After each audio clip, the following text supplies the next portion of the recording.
Donald J. Trump is calling for a total and complete shutdown of Muslims entering the United States.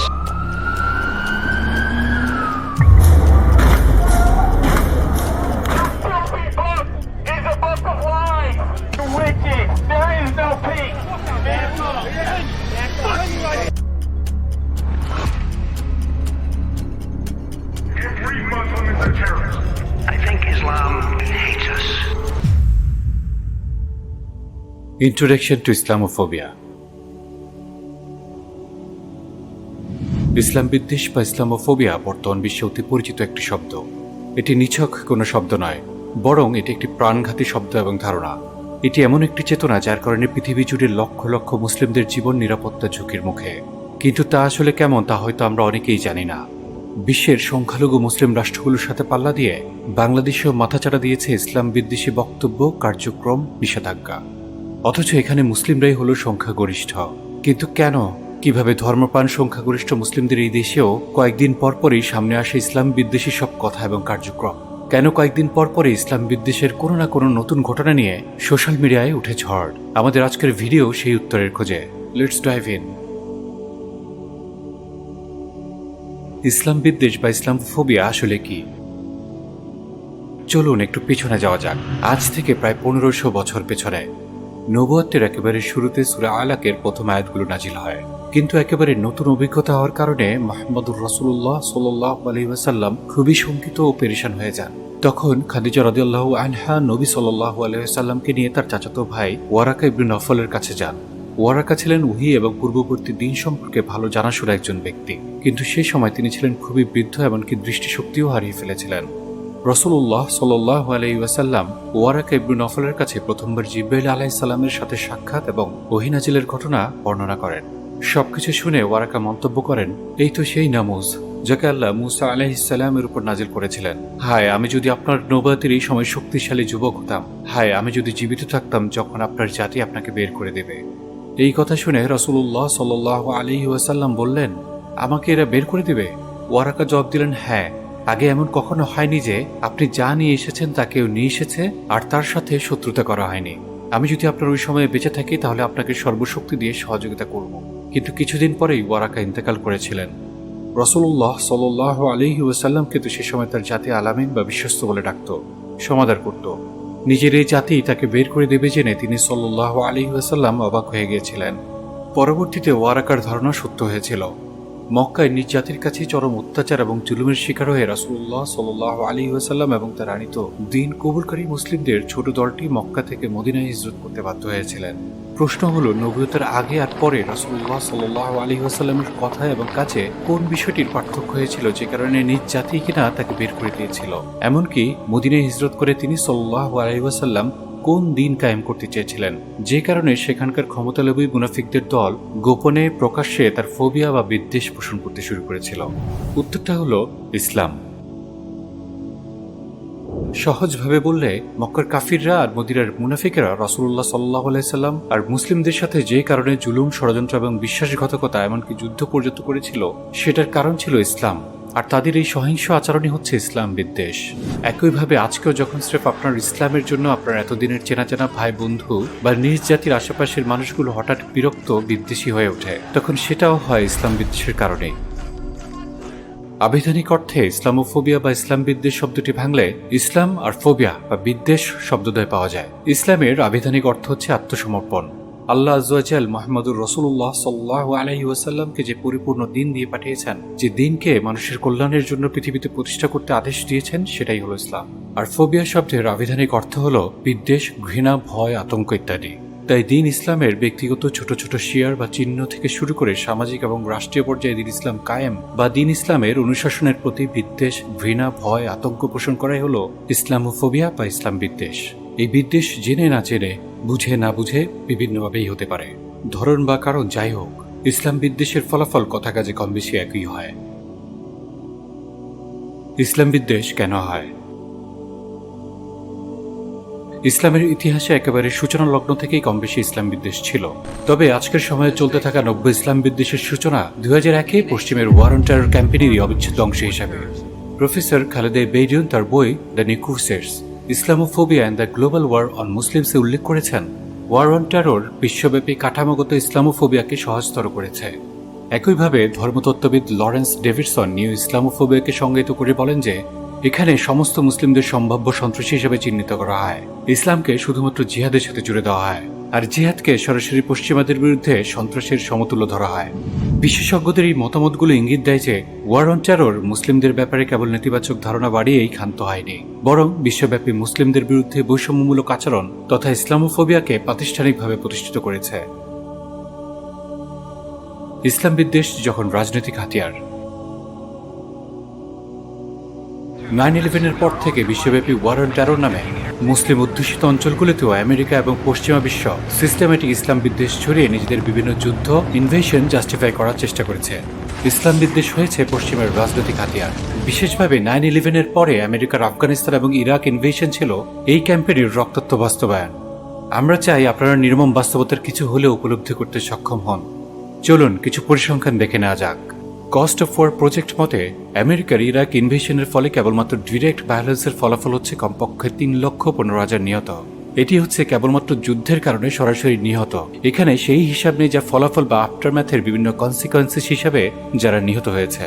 এবং cost of war project মতে Afghan ওয়ারে direct ভায়োলেন্সের কারণে আফগানের নিহতের সংখ্যা কমপক্ষে 2,43,000 এবং ফলাফল বা আফটারম্যাথের বিভিন্ন কনসিকোয়েন্স হিসাবে নিহতের সংখ্যা কমপক্ষে 3,60,000, অর্থাৎ প্রায় 6,03,000।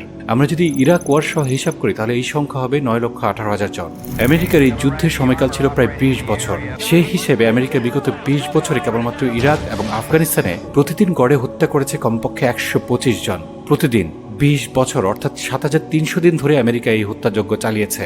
এসব কিছু সংখ্যা মাত্র। চলুন একটা ছবি কল্পনা করি। আমরা যদি এই নিহত মানুষগুলোকে পাশাপাশি শুইয়ে দেই তবে ঢাকা থেকে কক্সবাজার পর্যন্ত পুরো রাস্তা ঢেকে দেওয়া যাবে, অর্থাৎ ঢাকা থেকে কক্সবাজার পর্যন্ত লাশের একটা রাস্তা হয়ে যাবে। আর এই সমস্ত কিছুর অন্যতম কারণ ছিল ইসলামোফোবিয়া। 2019 সালে প্রকাশিত framing Islamophobia and civil liberties এই শিরোনামের গবেষণায় উল্লেখ করা হয়, The rationale for the new journal was derived from the understanding of Islamophobia as a political tool used to exploit fear and provide a rationale for the expansion of the security state. European Islamophobia report নামক গবেষণাপত্রে কয়েক বছর পর গোটা ইউরোপে চলমান ইসলাম বিদ্বেষের আদ্যোপান্ত উঠে আসে। এই রিপোর্টের প্রতিটি সংস্করণে সমগ্র বিশ্বের মুসলিম এবং অমুসলিম মিলিয়ে 30 জনেরও বেশি গবেষক এবং লেখকদের দৃষ্টিভঙ্গি এবং মতামত উঠে আসে। এই গবেষণাপত্রটির সম্পাদক ফরিদ হাফিজ মন্তব্য করেন, Islamophobia has become a useful tool for right-wing parties to mobilize electors in many European nation states. পশ্চিমের স্বার্থরক্ষার হাতিয়ার। পশ্চিমা দেশগুলোর বিশ্বব্যাপী স্বার্থরক্ষা এবং বিস্তারের ক্ষেত্রে ইসলামোফোবিয়া কিভাবে একটি রাজনৈতিক হাতিয়ার হিসেবে ব্যবহৃত হয়েছে তা নিয়ে বেশ কিছু একাডেমিক গবেষণা হয়েছে। Exporting Islamophobia in the global war on terror গ্রন্থে খালেদ বেইদুন যুক্তি দেন যে ওয়ার অন টেরর পশ্চিমা সরকারগুলোর জন্য একটা অজুহাত ছিল, যার মাধ্যমে তারা সন্ত্রাসবাদের বিরুদ্ধে লড়াইয়ের নামে রাজনৈতিক এজেন্ডা বাস্তবায়ন করছে। Flaws and modalities of global Islamophobia গবেষণায় বলা হয়েছে, ইসলামোফোবিয়া একটি বিশ্বব্যাপী কাঠামো যা পশ্চিমা দেশগুলোকে মুসলিম অধ্যুষিত অঞ্চলের উপর প্রভাব বিস্তারের হাতিয়ার হিসেবে কাজ করতে সাহায্য করে। The political economy of the hate industry, Islamophobia in the western public spare এই গবেষণাপত্রে বিশ্লেষণ করা হয়েছে কিভাবে ইসলামোফোবিয়া পশ্চিমার রাজনৈতিক এবং অর্থনৈতিক ব্যবস্থায় একটি কৌশলগত উপাদান হিসেবে ব্যবহার করা হয়, যা জনমত এবং নীতি নির্ধারকদের প্রভাবিত করে পশ্চিমাদের বৈশ্বিক আধিপত্য বজায় রাখতে সাহায্য করে। এই গবেষণাগুলোই দেখা যায় ইসলামোফোবিয়া শুধু সাংস্কৃতিক বা সামাজিক দৃষ্টিভঙ্গি বা অবস্থান নয়, বরং এটি একটি সুপরিকল্পিত রাজনৈতিক এবং কৌশলগত হাতিয়ার যা পশ্চিমা দেশগুলোর বৈশ্বিক ক্ষমতা এবং স্বার্থ রক্ষার অংশ। নামধারী মুসলিম রাষ্ট্রগুলো যেভাবে ইসলামোফোবিয়া গ্রহণ করেছে। 9/11-এর পরপরই আমেরিকান তৎকালীন প্রেসিডেন্ট বুশ হুঙ্কার দিয়ে জানিয়েছিলেন, either you are with us or you are with the terrorist. Either you are with us or you are with the terrorists. বুশের দেওয়া এই ডাইকটমিক চয়েসে অধিকাংশ মুসলিম অধ্যুষিত রাষ্ট্রের ক্ষমতালোভী শাসকেরা বন্ধু হিসেবে আমেরিকাকেই বেছে নেয়। এভাবেই তারা আমেরিকার এই ওয়ার অন টেরর এবং সিস্টেমেটিক ইসলামোফোবিয়া প্রোপাগান্ডার সঙ্গী হয়ে যায় এবং মুসলিম অধ্যুষিত রাষ্ট্রগুলোই ধীরে ধীরে মুসলিমদের জন্য কারাগার আর জুলুমের ক্ষেত্রে পরিণত হয়। Islamophobia in Muslim majority societies বইটিতে সম্পাদক এনএস বাইরাকুলি এবং ফারিদ হাফেজ বিশ্লেষণ করেছেন যে মুসলিম সংখ্যাগরিষ্ঠ সমাজগুলোতে কিভাবে ইসলামোফোবিয়া গড়ে ওঠে এবং কোন কোন সামাজিক, রাজনৈতিক এবং ঐতিহাসিক কারণ এর জন্য দায়ী।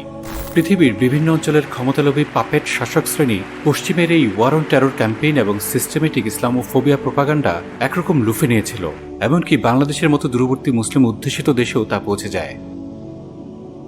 বাংলাদেশে শেখ হাসিনার ফ্যাসিস্ট রেজিম 2008 থেকে 2024 সাল পর্যন্ত এই দুইয়ের পরিপূর্ণ সুযোগ নিয়েই পশ্চিমের কাছে নিজেদের ক্ষমতা দখলের বৈধতা আদায় করত। 2024 সালের 5 আগস্টে গণ অভ্যুত্থানের কারণে হাসিনার পতন হলে বাংলাদেশের সাধারণ মুসলিমদের কাছে এই বিষয়গুলো ধীরে ধীরে স্পষ্ট হতে থাকে। আর এই ব্যাপারে হাসিনা রেজিমের উপরে অখণ্ড ভারতের স্বপ্ন দেখা হিন্দুত্ববাদী ভারতও যে কলকাঠি নেড়েছে তা নিয়ে একের পর এক বিভিন্ন প্রতিবেদন, রিপোর্ট এবং সাক্ষাৎকার সামনে আসতে থাকে।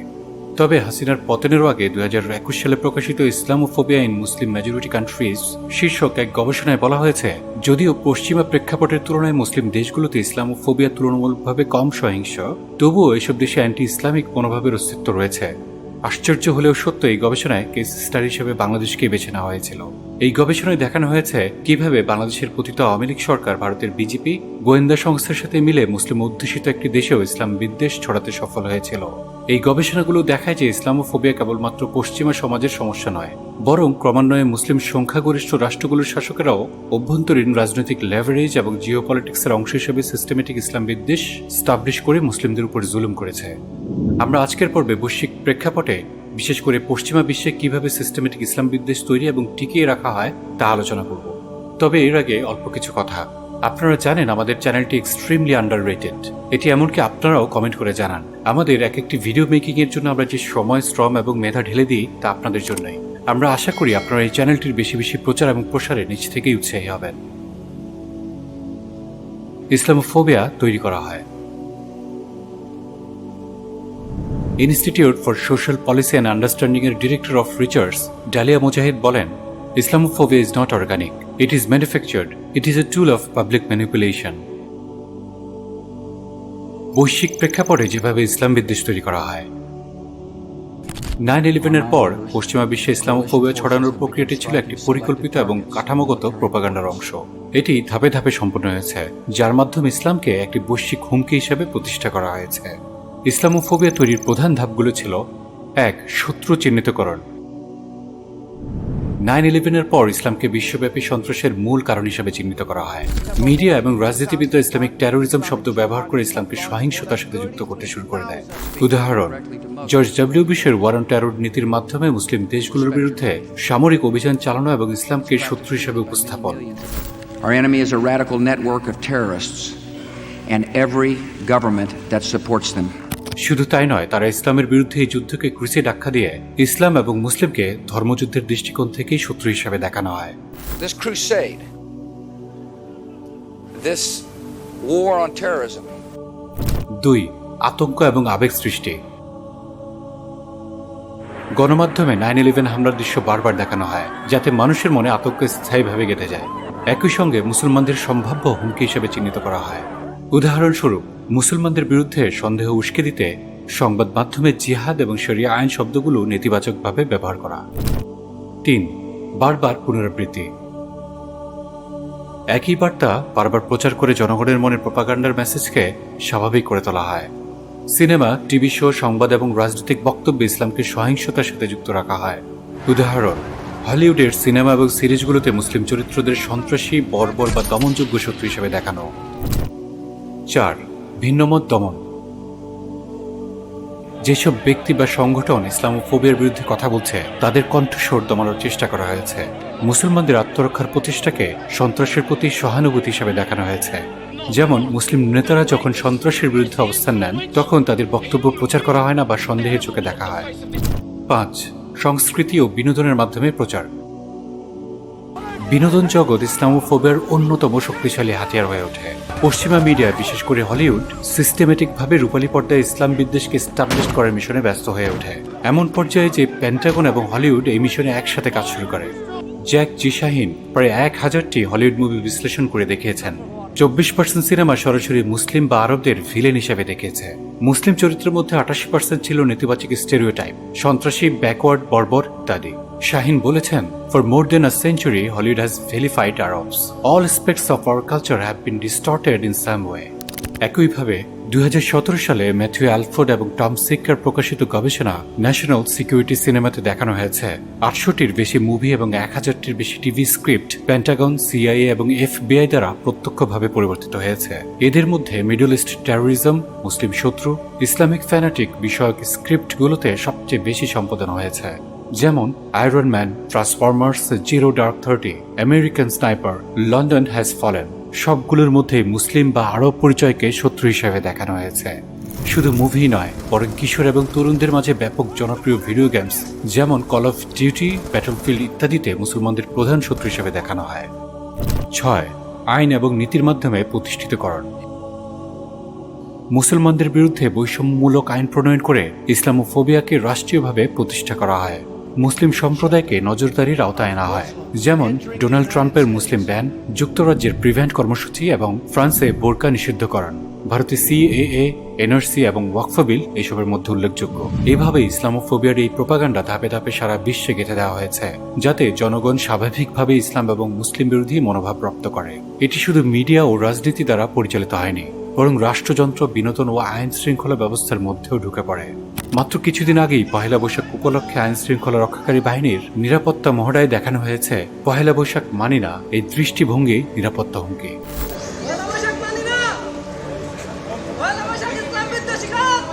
পশ্চিমা বিশ্ব ইসলামোফোবিয়া চিত্রিত করতে মুসলমানদের আল্লাহু আকবার শব্দটি টেররিস্ট চ্যান্ট হিসেবে দেখাতো। আজ এটি আমাদের বাংলাদেশ পর্যন্ত চলে এসেছে। এখানে আল্লাহু আকবার স্লোগানকে হুমকি হিসেবে চিহ্নিত করা হয়। ফ্রান্সে নিকাব ব্যান করা হয়েছে, অথচ আমাদের দেশেও নিকাব পরা অবস্থায় পরীক্ষা হলে বসতে দেওয়া হয় না। নিকাব পরা অবস্থায় শপিং মলেও ঢুকতে দেওয়া হয় না, এমন দৃশ্য খুবই পরিচিত। চীনের উইঘুরে মুসলিমদের দাড়ি রাখতে দেওয়া হয় না। আমাদের এখানেও দাড়ির জন্য চাকরি হয় না, এমন ঘটনা প্রকাশ্য। আমরা যে আলোচনা করেছি তা হচ্ছে টিপ অব দ্য আইসবার্গ। বিগত দশকের পর দশক ধরে তিলে তিলে সমাজে, রাষ্ট্রে এবং আমাদের মনোজগতে যে ইসলাম বিদ্বেষ প্রবেশ করিয়ে দেওয়া হয়েছে তার কতটুকুই বা আমাদের পক্ষে আলোচনা করা সম্ভব। আমরা আমাদের আজকের আলোচনার প্রায় শেষ প্রান্তে। আমরা আপনাদের জানাতে চাই কেন আমরা এই আলোচনা করেছি। আমরা নিশ্চিত জানি এই ভিডিও ইসলামোফোবিয়ার ব্যাপারে জানার ব্যাপারে খুবই সামান্য, তবে আমাদের উদ্দেশ্য ছিল আপনাদের এই ব্যাপারে সচেতন করতে, আগ্রহী করতে এবং নিজে উদ্যমী হয়ে এ ব্যাপারে পদক্ষেপ গ্রহণ করতে সহায়তা করা। কেবলমাত্র মুসলিম হওয়ার কারণে আমাদের বিরুদ্ধে, আমাদের ধর্ম এবং বিশ্বাসের বিরুদ্ধে বিশ্বব্যাপী এক ভয়ানক চক্রান্তের একমাত্র টার্গেট আমরা। এই ব্যাপারে আমাদের কতটুকু সচেতনতা আছে, কতটুকু প্রস্তুতি আছে। আমরা যুগের এক মহাসন্ধিক্ষণে উপস্থিত। এমন অবস্থায় এসে আমরা যদি গদবাঁধা জীবন ব্যবস্থায় সন্তুষ্ট থেকে এবং একটি সূর্যোদয়ের পর আরেকটি সূর্যোদয়কে আমাদের লক্ষ্য বানিয়ে নেই, তবে সেটি হবে আমাদের জন্য ধ্বংসাত্মক। আমাদের অবশ্যই জানতে হবে, জানাতে হবে এবং অস্তিত্বের হুমকি মোকাবেলায় প্রস্তুতি গ্রহণ করতে হবে। ইসলামোফোবিয়া কোনো এলিয়েন কনসেপ্ট নয়, বরং এটি হচ্ছে মুসলিম হিসেবে আমাদের অস্তিত্ব, আমাদের জীবনের জন্য হুমকি। মনে আছে করোনার সময় আমরা কিভাবে সতর্ক ছিলাম, সচেতন ছিলাম, সাধ্যমতো প্রস্তুতি গ্রহণ করেছিলাম? ঠিক একইভাবে ইসলামোফোবিয়াও আমাদের জন্য হুমকি। আমরা গুমের আলোচনায় দেখিয়েছিলাম কিভাবে গুমের কারণসমূহের মধ্যে অন্যতম একটি ছিল ইসলাম বিদ্বেষ। ইসলাম বিদ্বেষ একটি সিস্টেমেটিক প্রসেস, এটি কোনো র্যান্ডম ধারণা বা দৃষ্টিভঙ্গি না। তাই এটির অ্যাগেইনস্টে প্রতিরোধ গড়ে তোলার জন্য আরেকটি সিস্টেমেটিক প্রসেসই লাগবে, আর সেটির শুরু হোক আপনার থেকেই, আপনার সচেতনতা, সতর্কতা এবং পদক্ষেপ গ্রহণের মাধ্যমে। আলোচনা এখানেই শেষ নয়। আগামী পর্বে আমরা আলোচনা করব সুনির্দিষ্টভাবে বাংলাদেশের ইসলাম বিদ্বেষ নিয়ে।